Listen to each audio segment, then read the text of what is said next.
The thing to do right now is to run as fast as you can. That's Bill Gurley, the legendary investor who backed Uber and Zillow, and he's not saying it for dramatic effect.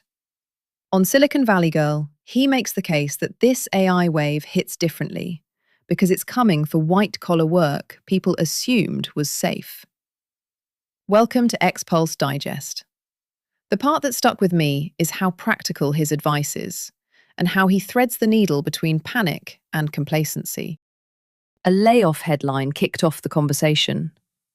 The host mentions Block, Jack Dorsey's parent company, laying off nearly half its staff in what she calls a deliberate embrace of AI, and asks the obvious question: should people be scared? The answer is basically yes, with an asterisk. The tools are out there, they've been out there for 2 or 3 years, and they're not going back in the box. So protect yourself doesn't mean hiding from it. It means becoming the most AI-enabled version of yourself possible. There's a subtle point here that sounds small until you've lived it. The more you use these models, the more you discover what to ask them. Your prompt range expands with reps. If you're not leaning in, you're not just staying still, you're drifting backward relative to the person at your company who's quietly turning AI into a daily advantage. And Gurley pushes on a psychological trap. AI anxiety can freeze you. Freezing is the only guaranteed way to lose ground. The move is motion. Which raises a more uncomfortable question about safe careers in the first place. A lot of parents, counselors, and advisors pushed people toward jobs they believed were stable. Gurley calls that well-intentioned and also kind of tragic. Even before AI, half of people weren't actively engaged at work, based on a 2023 Gallup poll he cites, and engaged was only around 23%. So if you're sitting in a role you don't care about, not pushing to improve, you're already exposed. AI just makes that exposure show up faster. His contrarian line lands because it's not motivational poster fluff. If you actually adore what you do, you learn for free. Not free as in costless, free as in you don't need external discipline to keep getting better. Curiosity keeps you practicing when nobody's watching, which is exactly the behavior that's hardest to replace. He wrote his book, Running Down a Dream, partly to give people permission to chase the thing they secretly want. The story he uses is Danny Meyer.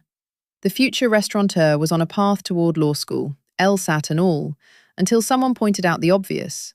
All he did on weekends was hunt for great restaurants, and he even journaled about them as a kid. The missing ingredient wasn't talent, it was permission. That permission matters even more if you accept the next idea, which is where the safest place in an AI world might be something most people ignore. There's a neat way Gurley describes AI's current boundary. Large language models are absorbing best practices that have been written down. The stuff everyone agrees on, the checklists, the templates, the canonical explanations. But the edge, the things being discovered right now, by definition, isn't fully captured. If you're competing by knowing what hasn't been written down yet, you're out in front of what the model can reliably reproduce. That connects to how he thinks about AI-resistant work. He doesn't give you a tidy list of 3 safe jobs. Instead, he reframes jobs as crafts. We think of Michelangelo as an artisan. We accept that great athletes are artisans.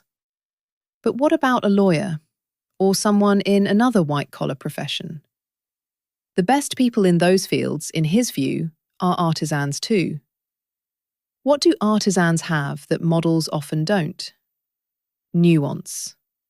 He says AI is not particularly good at nuance.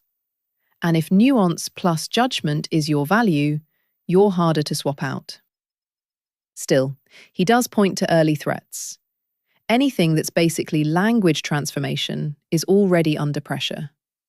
Translation comes up. Paralegal work comes up. And then there's coding. He's careful here. If your job is grinding out code line by line, that's a risk.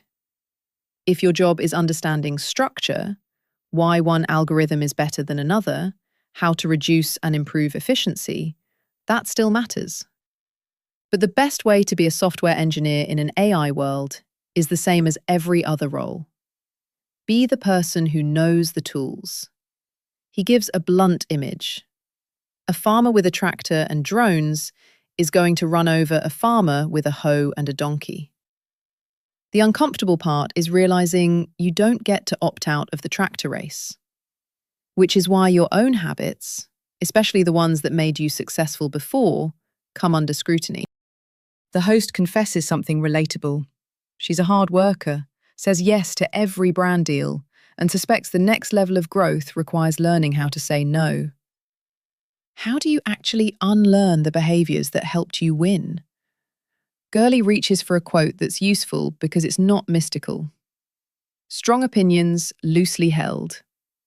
You need strong opinions to get out of bed, make decisions, and actually ship. But you can't treat any method as sacred. The way you develop that flexibility, he argues, is continuous learning. If you're always learning, you're also always noticing. You start to see when a once good habit becomes a bottleneck. This is where he pushes back on the "we have 2 years" style of AI discourse. He says he's not a fan of dystopian narratives and mentions research that this doomer anxiety is far higher in the US than in China. Some headlines might spur action, sure, but they can also paralyze. The better urgency is quieter. The tool arrived fast, so it behooves you to find out what it can do in your specific role and become the person in the organization who knows what's possible.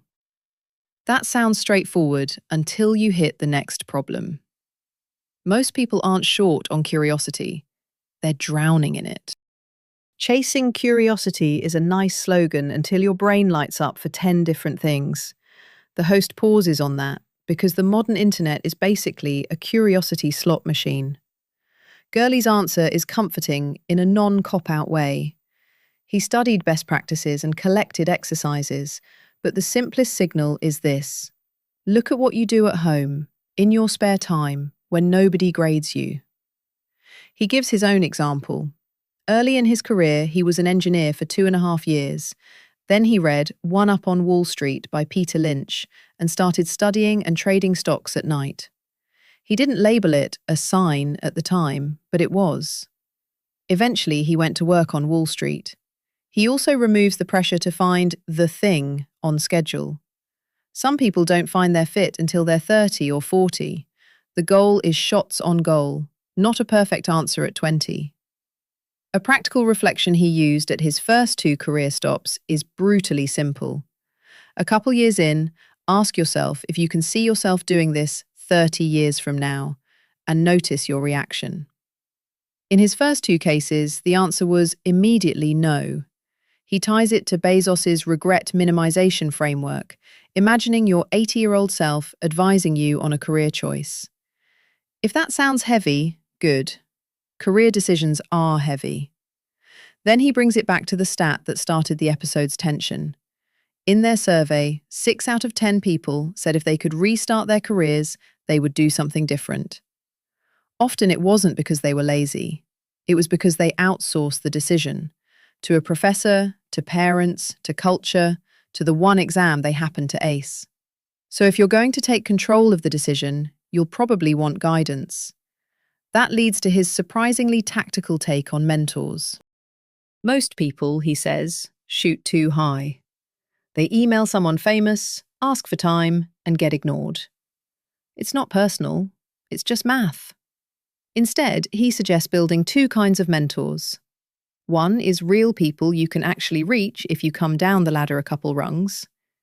If you're the first person to ask someone for advice, they might be flattered, but don't walk up with, "Will you be my mentor?" That's heavy. Start smaller and authentic. Recognize who they are, then ask about a specific problem. 2 paths, 1 decision. What would you do? The other kind is aspirational mentors, which is really just deliberate studying. Build a list of people you admire in your field. Collect their podcasts, books, interviews.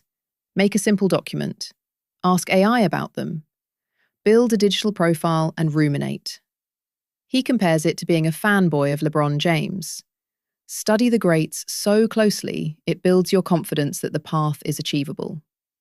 The host adds a twist that feels very 2026. You can create a virtual mentor. Dump a book, an interview, a transcript into an AI project and talk to it. And then Gurley says something that's easy to overlook because it's not shiny. His favourite chapter in the book isn't mentors at all. It's peers. The peer idea is almost offensively doable. Find 4 to 6 like-minded people on the same journey, ideally outside your organisation, and build a real group. A WhatsApp, a Google Space, a Slack, somewhere you share ideas and reality check each other.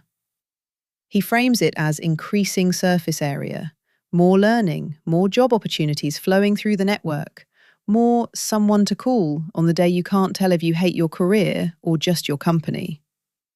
That human layer shows up again when the host asks about raising kids.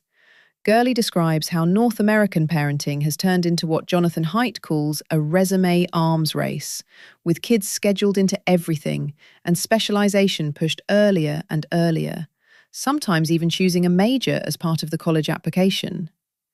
His advice to parents is disarmingly calm. Take a deep breath and create as much opportunity for exploration as possible. Expose them to a lot, then watch for genuine interest. For anyone watching who's in a job they don't love and feels frozen, he offers one action that pulls you out of abstract fear and into concrete momentum. Role-play your next path. Borrowing from Stanford professor Dave Evans, he describes battle carding scenarios. Pick 3 possible directions and build a digital plan for each. Use an AI tool to sketch what the first week looks like if you want to repot yourself into that career within 6 months. You'll disagree with parts of it, you'll edit it, but you'll stop being stuck. The biggest insight in the whole conversation is this. AI might replace tasks, even whole job categories, but it doesn't replace agency. The only career move it can't do for you is choosing a direction and committing to learning fast. If you want the full, nuanced version of this, Bill Gurley lays it out with the host on Silicon Valley Girl. The real question he leaves you with is the one most people avoid. If the safe path disappeared tomorrow, what would you build your life around instead?